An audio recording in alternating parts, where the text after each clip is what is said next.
Karibu katika chaneli yetu ya Apostle Katambi. Chaneli hii inatufundisha kukupa maarifa ya kiroho katika siku za mwisho.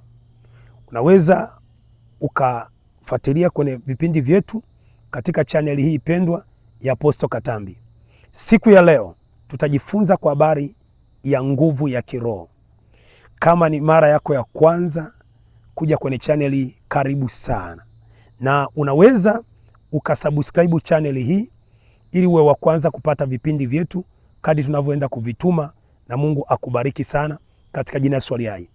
Nafundisha kwa habari ya nguvu ya kiroho.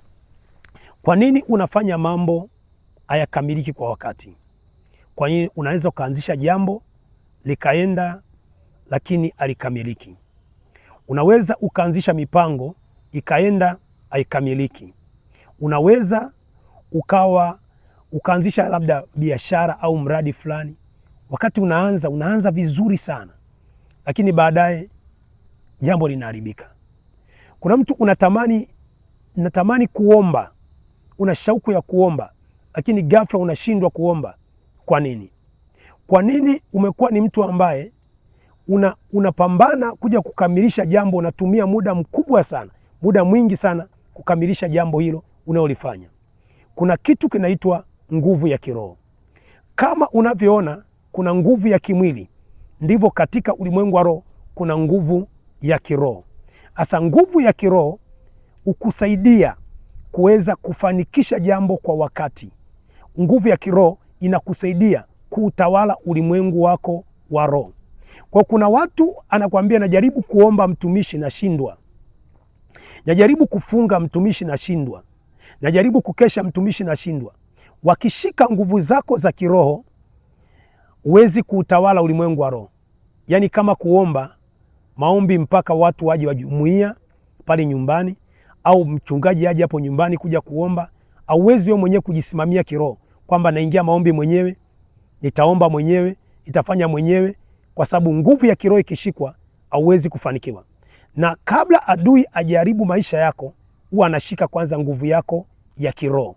Kwa leo nataka tujifunze kwa habari ya nguvu yako ya kiroho. Tutaanza kama ifuatavyo. Ili utawale ulimwengu wa roho, lazima uwe na nguvu ya kiroho. Ili utawale ulimwengu wa roho, lazima kwanza uwe na nguvu ya kiroho. Yohana sura ya kwanza mstari wa 12. Kitabu cha Yohana sura ya kwanza mstari wa 12. Ili utawale ulimwengu wa roho, lazima uwe na nguvu ya kiroho. Na Mungu akitaka uweze kufanikiwa, huwa akupi pesa. Mungu akitaka uweze kufanikiwa, huwa akupi fedha. Mungu akitaka uweze kufanikiwa, anakupa nguvu ya kiroho inayokuwezesha kuweza kufanikiwa katika ulimwengu wa roho. Sasa tuangalie kwenye maandiko matakatifu. Yohana sura ya kwanza mstari wa 12. Biblia inasema, bali wote waliompokea aliwapa uwezo wa kufanyika wana wa Mungu. Yohana sura ya kwanza mstari wa 12. Maandiko yanasema bali wote waliompokea Yesu Kristo. Wote waliompokea Yesu Kristo. Uwe ni Mroman Katoliki uliyemkubali Yesu Kristo, uwe ni Mwangalikana uliyemkubali Yesu Kristo, uwe ni MTAG uliyemkubali Yesu Kristo, uwe ni Mkatoliki uliyemkubali Yesu Kristo, uwe ni Muislamu uliyemkubali Yesu Kristo. Anasema kitu cha kwanza, Yesu anakupa nguvu ya kiroho. Yesu anakupa kwanza nguvu ya kiroho. Anasema bali wote waliompokea Yesu Kristo aliwapa uwezo, nguvu ya kiroho ya kukuwezesha. Alafu anasema ili uwe mwana wa Mungu. Ushawahi kujiuliza mpendwa, kwa nini Bwana Yesu asikupe kwanza magari? Kwa nini unapookoka Yesu asikupe kwanza nyumba? Kwa nini unapookoka Yesu asikupe kwanza vitu, labda pesa? Kwa nini anakupa kwanza nguvu ya kiroho? Yesu anajua unapokuwa umeokoka ni tendo la kiroho. Ni tendo la kiroho. Na ili utawale ulimwengu wa roho, unahitaji kuwa na nguvu ya Mungu iwe juu yako. Pasipokuwa na nguvu ya Mungu kuwa juu yako, hauwezi kuutawala ulimwengu wa roho. Asa ili utawale ulimwengu wa roho, ndio maana kuna watu wanakuambia, yani nina tatizo hili lakini nashindwa niombeje. Nina changamoto ya biashara nashindwa nitokeje. Nina changamoto natamani kuomba lakini nashindwa niombeje. Nia unayo, malengo unayo, lakini nguvu ya kiroho ya kutoka kwa hilo tatizo haipo. Na nitafundisha leo nguvu ya kiroho ya kutoka kwa hilo tatizo unakuwa haipo. Kitakacho kusaidia katika nyakati za siku za mwisho ili uweze kufanikiwa, sio kuokoka tu. Sio kwamba nimeokoka, unaingia kanisani, unatoka, unatoa sadaka, unaomba. Hivi vinakusaidia tu kwamba unaimarisha uhusiano wako na Mungu. Lakini kinachoweza kusababisha ili uwe na matokeo makubwa kwenye maisha yako ya wokovu, ili wachawi wa kuogope, nguvu ya kiroho. Kwa tunaanza kuona Bwana Yesu anasema, bali wote waliompokea aliwapa uwezo wa kufanyika wana wa Mungu aliye juu. Kitu cha kwanza, mtu wa Mungu, ili ufanikiwe kwenye maisha yako, uchumi wako, unahitaji nguvu ya Mungu. Kwenye biashara unahitaji nguvu ya Mungu, kwenye kazi unahitaji nguvu ya Mungu, kwenye ndoa unahitaji nguvu ya Mungu, kwenye uchumi. Nguvu ya Mungu ikiwa juu yako, chochote unachokifanya kitafanikiwa kwa wakati na kwa muda mwafaka. Unasema, mtumishi, unaongea nini? Kuna watu wako kanisani lakini bado wana magonjwa. Kuna watu wako ni watumishi bado wana matatizo.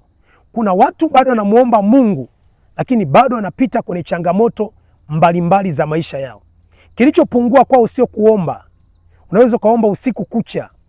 Na leo kuna vikundi vingi vya wana maombi.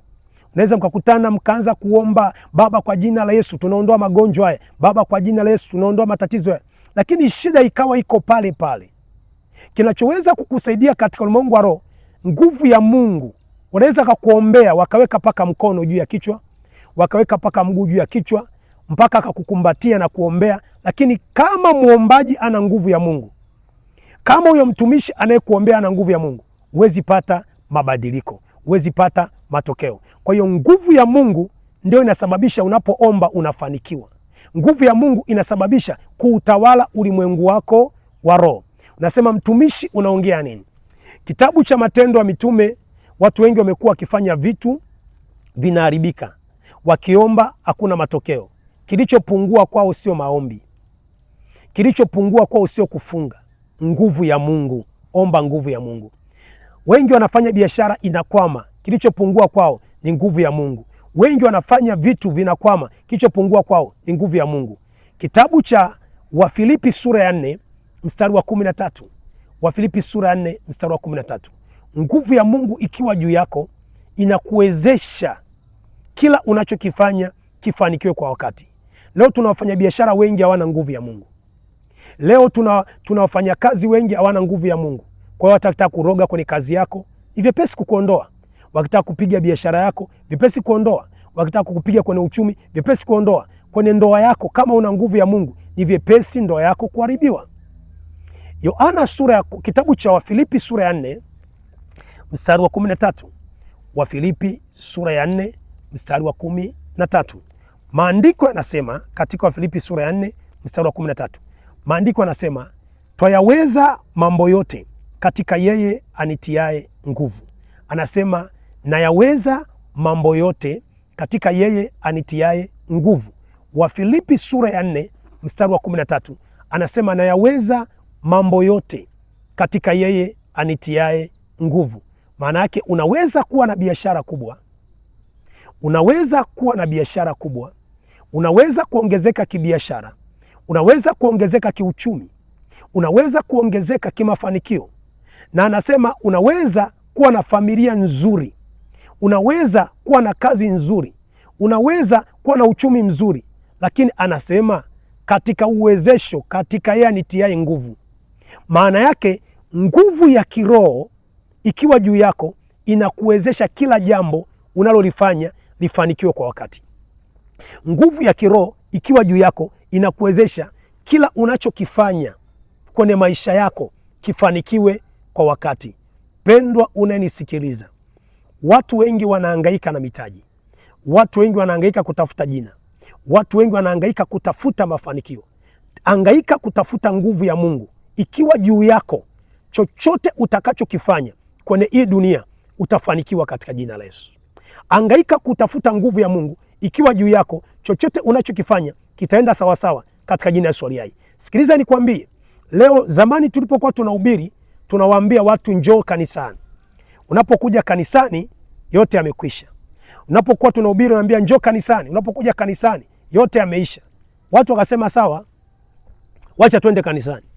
Watu wakaja kanisani. Lakini leo kuna watu wako kanisani bado wana magonjwa. Leo kuna watu wako kanisani bado biashara zao zimepigwa. Leo kuna watu wako kanisani bado ndoa zao ni changamoto. Leo kuna watu wako kanisani bado huduma zao ni mbaya. Leo kuna watu wako kanisani uchumi wao umepigwa. Shida sio kuwa kanisani. Kuwa kanisani ni hatua ya kwanza. Ni hatua ya kwanza ya baraka. Kuwa kanisani ni mlango wa kuongea na Mungu wako. Lakini kama hauna nguvu ya kimungu bado utateseka. Kama we ni muombaji hauna nguvu ya kimungu bado utateseka. Kama we ni mhubiri hauna nguvu ya kimungu bado utateseka. Kama we ni mwimbaji hauna nguvu ya kimungu bado utateseka. Kama wewe ni mwinjilisti hauna nguvu ya kimungu bado utateseka. Unahitaji nguvu ya kimungu iwe juu yako. Ili nguvu ya kimungu inapokuwa juu yako kwenye ulimwengu wa roho, chochote unachokifanya kinafanikiwa. Nguvu ya kimungu ikiwa juu yako kwenye ulimwengu wa roho, chochote unachokitenda kinafanikiwa kwa wakati na kwa muda muafaka. Sasa kuna mtu anakuambia mimi nimeokoka na miaka 10. Mimi nimeokoka unaniambia nini na miaka 20? Mimi nimeokoka na miaka 30. Mimi nimeokoka na miaka 40. Unanitisha nini? Sikiliza nikwambie. Kinachofanya ufanikiwe ulimwengu wa roho sio muombaji. Kinachofanya ufanikiwe ulimwengu wa roho sio kufunga.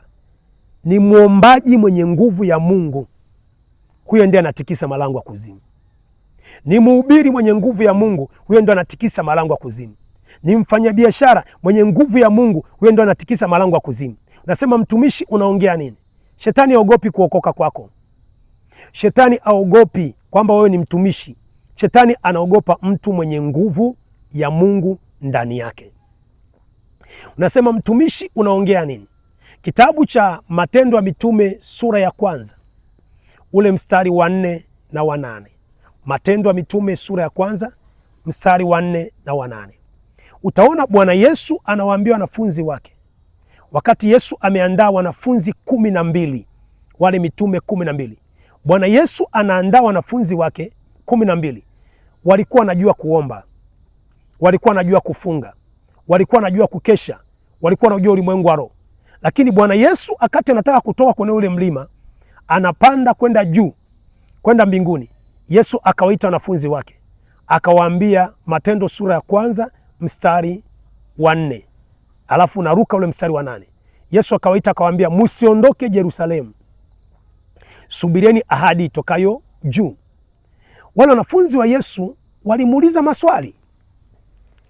Kwa nini tusiende kuhubiri Injili? Na wewe Bwana Yesu umesema unaondoka. Maana yake kama unaondoka, kwa nini tusiende kuhubiri Injili? Kama kuomba tunajua. Kama kufunga tunajua. Kama kukesha Bwana Yesu tunajua. Kama kutoa pepo tunajua kutoa pepo. Kwa nini Bwana Yesu umesema tusiende kuhubiri Injili, tukae kwanza? Walimuuliza maswali. Alafu akamwambia, wewe ndio mwalimu wetu Yesu. Wewe ndio ulitufundisha kuomba, ulitufundisha kutoa pepo, ulitufundisha kufunga. Kwa nini tusiende kuhubiri Injili? Yesu akawajibu, kweli mnajua kuomba, kweli mnajua kufunga, kweli mnajua kukesha.